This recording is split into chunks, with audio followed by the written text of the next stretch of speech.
प्यारे दर्शकों नमस्कार। तारीख है आज 14 अप्रैल 2026, दिन मंगलवार, हिंदी तिथि वैशाख माह कृष्ण पक्ष द्वादशी। आइए नजर डालते हैं हमारे प्यारे राज्य उत्तराखंड की तमाम बड़ी खबरों पर। वीडियो शुरू करने से पहले कमेंट बॉक्स में जय हिंद लिखकर हमें सपोर्ट करें। तो चलिए शुरू करते हैं। विकास कार्यों के लिए 118 करोड़ की धनराशि स्वीकृत। सड़कों, पुलों और कुंभ मेले की तैयारियों को मिलेगी गति। 5 जिलों में होंगे विकास कार्य। सीएम पुष्कर सिंह धामी ने प्रदेश के विभिन्न विकास कार्यों के लिए 118 करोड़ रुपए की धनराशि को मंजूरी दी है। इसमें सड़कों, पुलों, भवन निर्माण, सीवर लाइन सुदृढ़ीकरण और कुंभ मेला 2027 से जुड़े कार्य शामिल हैं। राज्य योजना के तहत नैनीताल के भीमताल क्षेत्र में तल्ला रामगढ़ रातीघाट मोटरमार्ग के विकास के लिए 5 करोड़ 29 लाख स्वीकृत किए गए। वहीं अल्मोड़ा के रानीखेत सल्ट क्षेत्र में खैरना रानीखेत रामनगर मार्ग के सुधारीकरण के लिए 5 करोड़ 75 लाख मंजूर हुए हैं। इसके अलावा काठगोदाम रानीबाग मार्ग पर 75 मीटर स्पान वाले स्टील ट्रस ब्रिज निर्माण के लिए 11 करोड़ 78 लाख रुपए स्वीकृत किए गए। सुरक्षा पर सवाल, बिना इनर लाइन परमिट के आदि कैलाश पहुंचे यात्रियों का वीडियो वायरल। आईटीबीपी को जांच के निर्देश। 1 मई से प्रस्तावित आदि कैलाश यात्रा शुरू होने से पहले नियमों की अनदेखी का मामला सामने आया। बिना इनर लाइन परमिट के श्रद्धालुओं के संवेदनशील क्षेत्र में पहुंचने से प्रशासन की कार्यप्रणाली पर गंभीर सवाल खड़े हुए। आदि कैलाश यात्रा के लिए प्रशासन ने 1 मई से आधिकारिक शुरुआत की तारीख तय की, लेकिन इससे पहले ही कुछ स्थानीय दूर ऑपरेटर नियमों को दरकिनार कर श्रद्धालुओं को यात्रा पर ले जा रहे हैं। सीएम धामी ने किया बाबा नीब करोरी महाराज पर बनी फिल्म के प्रोमो और पोस्टर का लोकार्पण। मुख्यमंत्री पुष्कर सिंह धामी ने बाबा नीब करोरी महाराज पर आधारित फिल्म के प्रोमो और पोस्टर का लोकार्पण किया। मुख्यमंत्री ने कहा कि यह फिल्म केवल एक सिनेमाई प्रस्तुति नहीं है, बल्कि श्रद्धा, भक्ति और मानवता के उच्च आदर्शों को समाज के प्रत्येक वर्ग तक पहुंचाने का एक सराहनीय प्रयास है। उन्होंने कहा कि बाबा नीब करोरी महाराज का दिव्य जीवन आज भी करोड़ों लोगों के लिए प्रेरणा का स्रोत है। पुरानी पेंशन बहाल करने की मांग, शिक्षक कर्मचारियों ने सरकार के खिलाफ सड़कों पर जुलूस निकाला। पिथौरागढ़ में पुरानी पेंशन बहाली की मांग करते हुए जिले भर के शिक्षक कर्मचारियों ने जिला मुख्यालय में जोरदार प्रदर्शन किया। ढोल बजाकर और नारेबाजी करते हुए प्रदर्शनकारियों ने नगर की सड़कों पर जुलूस निकाला और कलेक्ट्रेट के बाहर धरना दिया। पूर्व निर्धारित कार्यक्रम के अनुसार जिले भर से आए शिक्षक और कर्मचारियों ने रामलीला मैदान सदर से जुलूस निकाला। पेंशन बहाल न करने पर आक्रोश जताते हुए सरकार के खिलाफ नारेबाजी के साथ सैकड़ों की भीड़ नगर की सड़कों से होते हुए कलेक्ट्रेट के लिए रवाना हुई। दिल्ली का सफर तो होगा आसान, पर दून बढ़ेगा ट्रैफिक का दबाव, चुनौतियों में होगा इजाफा। दिल्ली देहरादून एक्सप्रेसवे से राष्ट्रीय राजधानी का सफर तो आसान होगा, लेकिन इससे राज्य की राजधानी की चुनौतियों में इजाफा होगा। पराठा बढ़ते यातायात के प्रवाह से राजधानी के प्रवेश द्वार पर टकराव का खतरा बने रहने की आशंका है। हालांकि इससे बचने के लिए रिंग रोड जैसे प्रोजेक्ट पर काम हो रहा है, मगर ये फिलहाल धरातल पर उतर नहीं सका। दरअसल जिस दिन से इस एक्सप्रेसवे की घोषणा हुई, तब से ही सरकार और आला अधिकारियों को एंट्री पॉइंट पर शहर की सड़कों की क्षमताओं की चिंता सताने लगी थी। बर्ड लवर्स के लिए खुशखबरी, ग्रीष्मकालीन प्रवासी परिंदों की दस्तक से गुलजार हुआ काबिट पार्क। उत्तराखंड के विश्व प्रसिद्ध काबिट टाइगर में ग्रीष्मकाल के साथ ही प्रवासी पक्षियों की आमद शुरू हो गई। अलग अलग प्रजातियों के खूबसूरत परिंदों के पहुंचने से बर्ड वॉचर्स और फोटोग्राफर्स में खासा उत्साह देखने को मिल रहा है। काबिट का प्राकृतिक लैंडस्केप एक बार फिर से मैजिकल नजर आ रहा है। घने जंगल, नदी नाले और खुला आसमान प्रवासी पक्षियों के लिए आदर्श वातावरण तैयार करते हैं। दयानगढ़ के जंगल में लगी भीषण आग, वन संपदा को नुकसान, ग्रामीण और वन विभाग बुझाने में जुटी। बागेश्वर जिले के दयानगढ़ क्षेत्र के जंगल में भीषण आग लग गई। इस आग से वन संपदा और वन्य जीवों को खतरा उत्पन्न हो गया।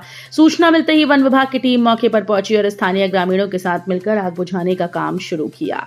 दुर्गम क्षेत्र और तेज हवाओं के कारण आग पर काबू पाने में काफी दिक्कतें आ रही हैं। प्रत्यक्षदर्शियों के अनुसार जंगल में सूखी घास और पत्तियों की अधिकता के चलते आग तेजी से फैल रही है।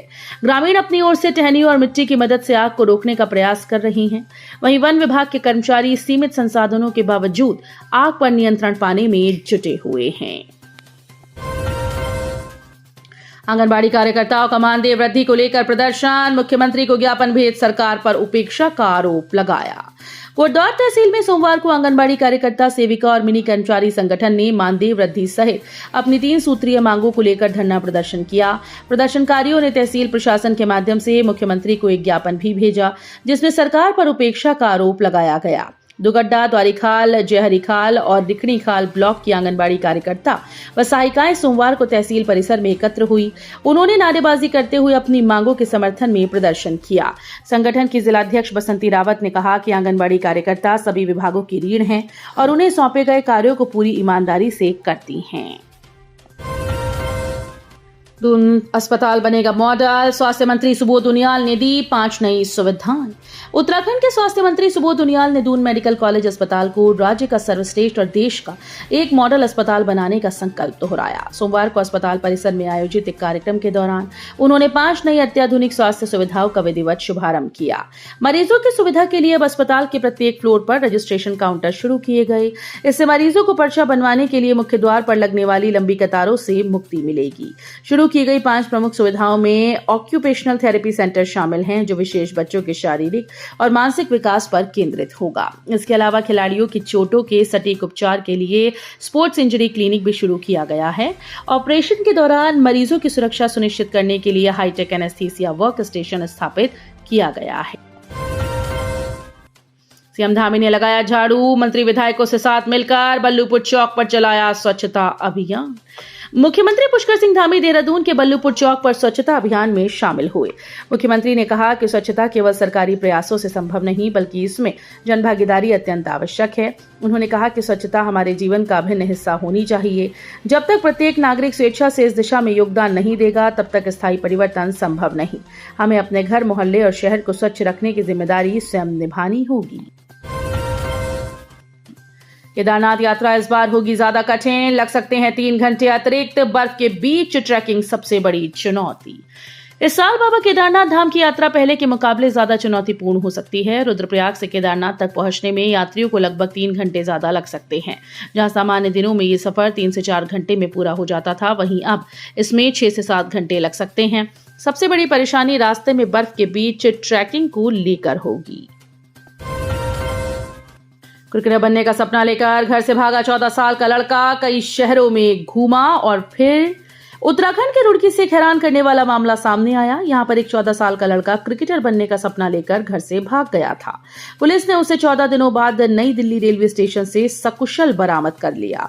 इसके बाद उसे उसके परिवार को सौंप दिया गया। जानकारी के मुताबिक लड़का 26 मार्च को अपने घर से निकला था।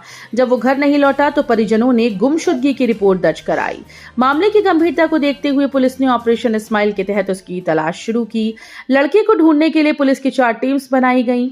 इन टीम्स ने उत्तर प्रदेश, दिल्ली, हरियाणा, पंजाब, अमृतसर तक सर्च अभियान चलाया। तलाश के दौरान पुलिस ने सीसीटीवी फुटेज, रेलवे स्टेशन, बस अड्डे, शेल्टर होम और सोशल मीडिया की मदद ली। काठगोदाम मुंबई सेंट्रल एक्सप्रेस के नियमित संचालन की तैयारी, यात्रियों को किराए में मिलेगी राहत। पूर्वोत्तर रेलवे ने काठगोदाम से मुंबई सेंट्रल के बीच चलने वाली साप्ताहिक स्पेशल ट्रेन को नियमित करने की तैयारी शुरू कर दी। ये ट्रेन अब नए स्थायी नंबर 21907/08 के साथ सुपरफास्ट एक्सप्रेस के रूप में संचालित होगी। इस फैसले से यात्रियों को किराए में लगभग 30% तक की राहत मिलने की संभावना है। पति की हैवानियत, पत्नी से मारपीट के बाद बनाए जबरन संबंध, गला दबाकर जान से मारने की कोशिश भी की। सितारगंज शहर की एक महिला ने अपने पति पर मारपीट, अप्राकृतिक यौन उत्पीड़न और जान से मारने की कोशिश का आरोप लगाया। मामले में पुलिस ने पीड़ित की शिकायत पर आरोपी पति के खिलाफ प्राथमिकी दर्ज की। सितारगंज निवासी महिला ने बताया कि 27 अप्रैल 2025 को मुस्लिम रीति रिवाज से गांव कंठगरी निवासी वसीम अंसारी से उसका निकाह हुआ था। निकाह के बाद से ही उसका पति आए दिन गाली गलौज और छोटी छोटी बातों पर उसको शारीरिक और मानसिक रूप से प्रताड़ित करता है। तो ये थी उत्तराखंड की बड़ी खबरें। हम मिलेंगे अगले बुलेटिन में, तब तक के लिए धन्यवाद।